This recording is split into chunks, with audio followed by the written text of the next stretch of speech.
In the vast expanse of the galactic concord, where stars whispered secrets and nebulae painted the void in hues of forgotten wars, the Zorath Empire reigned supreme. Their dominion stretched across 1,000 systems, built not on brute force alone, but on the insidious art of biochemistry. The Zorathians were masters of toxins. Their scaly hides glistened with the residue of evolutionary adaptations that turned their blood into a cocktail of death.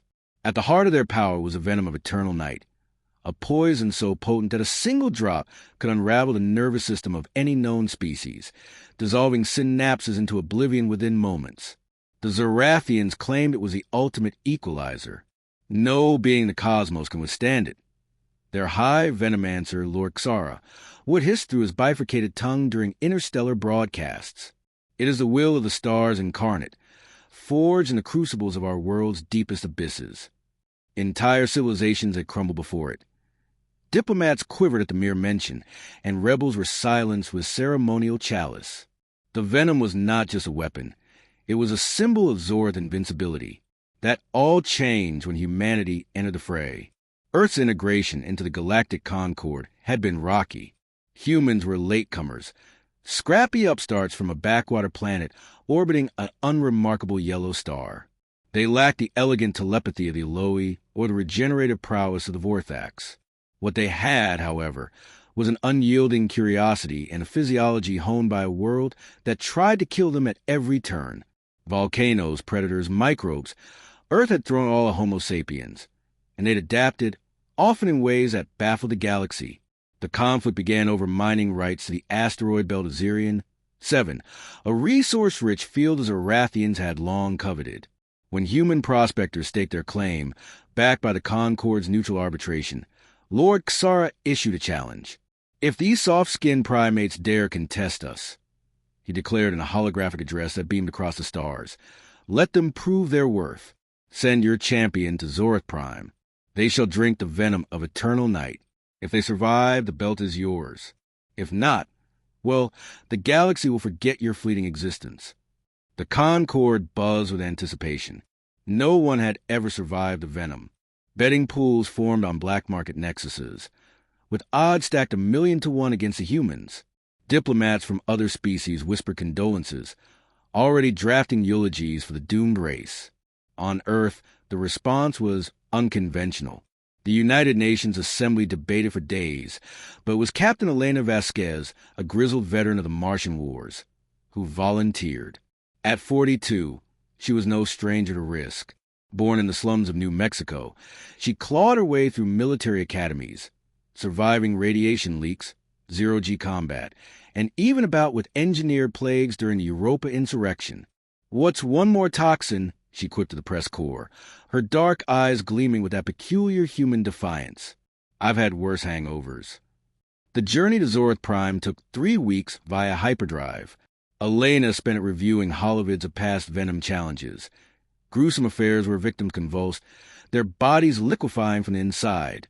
The poison targeted neural pathways, overloading them with hallucinogenic agony before shutdown.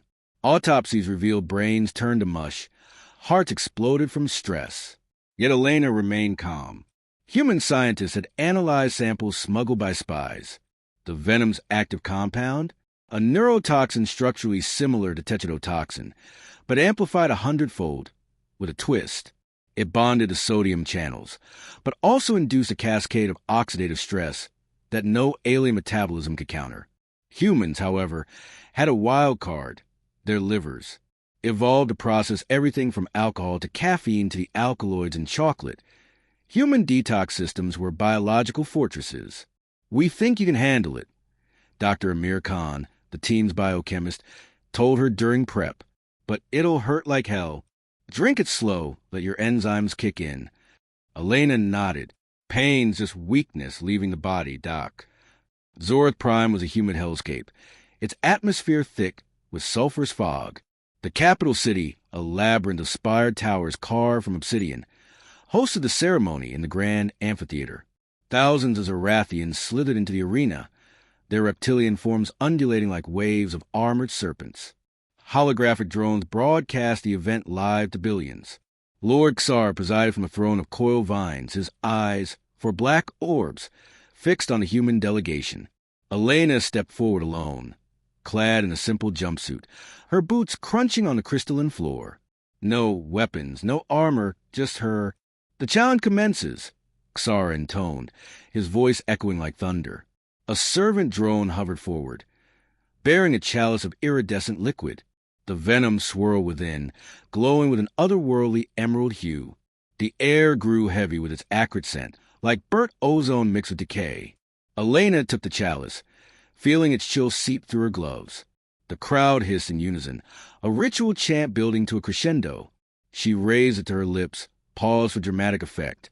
Humans love theater, and drank. The first sip hit like fire. It burned down her throat, igniting every nerve ending. Visions assaulted her. Swirling voids, screaming phantoms, memories twisted into nightmares. Her heart raced, pounding against her ribs as if trying to escape. Sweat beaded on her forehead, and her vision blurred.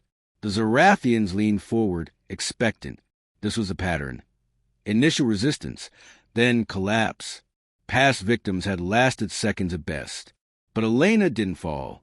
She took another sip, grimacing but steady. The pain intensified, a symphony of agony orchestrated by the toxin's assault. Her liver enzymes surged into action, cytochrome P450 breaking down the compounds at a frantic pace. Oxidative stress built, but human antioxidants, glutathione, vitamins from a pre-challenge meal, fought back. Minutes passed. The crowd's hisses faltered into murmurs. Xara's orbs narrowed. Elena finished the chalice, slamming it down with a clang that reverberated through the amphitheater. She wiped her mouth, swaying slightly, but her voice was clear. That was spicy. Got any more? Pandemonium erupted. Zorathians recoiled, some fleeing the stands in terror. Xara rose, his tail lashing. Impossible. The venom claims all. Elena chuckled, though it came out as a rasp. The hallucinations faded, leaving a pounding headache and a metallic taste. Buddy, on Earth, we call that stuff tequila with a kick. Our planet's full of poisons. We eat them for fun. Capsaicin in peppers, theobromine in chocolate, ethanol in beer. Hell, we've got creatures that inject worse, and we keep them as pets. It was an exaggeration. Human evolution on a death world had forged a resilience unmatched. While aliens optimized for stable environments, humans thrived in chaos. Their adaptive immune systems, redundant organs, and sheer stubbornness turned potential weaknesses into strengths. Xara demanded tests. Probes confirmed. Elena's vitals stabilized. The venom metabolized into harmless byproducts, excreted through her sweat and urine. The galaxy watched in awe as the feed went viral. Humans weren't just survivors. They were poison-proof freaks. The Zorath Empire reeled. Riots broke out on colony worlds, subjects questioning their overlords' infallibility. The Concord awarded Zirian, 7 to Earth, but the real victory was psychological. Humans flooded the galactic nets with memes. Zorath venom? More like human energy drink. Recipes circulated for venom cocktails. Diluted versions sold as exotic beverages. Elena became a legend. Back on Earth, she retired to a quiet ranch, but not before touring the stars. At every stop, aliens begged for stories. How, they'd ask. She'd grin. We're humans. We don't just withstand poison, we conquer it. But the story didn't end there.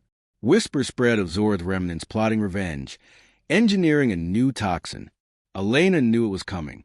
In the quiet nights, she'd sip her coffee, another mild poison, and smile. Let them try. Humanity was ready. Word spread to other empires. The Eloi, once dismissive, sought alliances. Teach us your ways, their envoys pleaded. Dr. Khan led seminars. It's in our genes. Cytochromes. Phase 2 conjugation. We got detox pathways that laugh at your venoms. One demonstration stood out. On the neutral world of Harmony Station, a multi-species summit convened. A rogue Zorath assassin slipped enhanced venom into the water supply. Panic ensued as delegates clutched throats, except the humans. They chugged it like it was Gatorade. Tastes like licorice. One ambassador remarked. The assassin was captured, but the point was made. Humans weren't invincible. They bled, they died. But in the face of biochemical Armageddon, they endured. Elena's final log entry, etched into the annals of human history. They thought poison would break us, but we've been poisoning ourselves for millennia, to build tolerance, to celebrate, to survive. In the end, it's not the toxin that matters. It's the will to spit it back out. The galaxy changed that day. Zorath pride shattered, birthing a new era. Humans, once overlooked, became the Concord's guardians. For in a universe of wonders and horrors, nothing was more terrifying or inspiring than a species that drank death and asked for seconds